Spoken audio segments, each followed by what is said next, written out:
And in your experience, who's more likely to forgive cheating, men or women? Women, but I think women and men are in similar territory with that. I Mm-hmm. think it's only the men who aren't operating from a scarcity mindset that Mm-hmm. have no problem with being like, get out. I'm good. I will never see or talk to you again. Only the men that know that they can easily replace her typically will do that. Most men, if they know, it's going to be very difficult to replace her, I have all this other stuff going on, they'll just kind of endure and try to go to therapy and try to work it out. Whereas a lot of women, despite the horrible stats in terms of how much they initiate breakups and divorces, Mm-hmm. oftentimes it's not after the first time.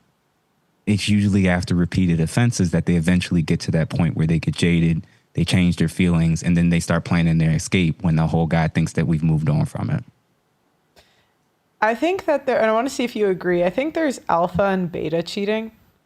There's Okay. women that get cheated on by guys with options, and they'll usually Mm, stick it out. But there's nothing worse than a woman getting cheated on by a guy who she thinks can't. Those are like the biggest crash outs I've seen, and I want to know if you yeah. agree or disagree. I never described it or conceptualized it in that way. But now that I think about it, it does make sense that there seems to.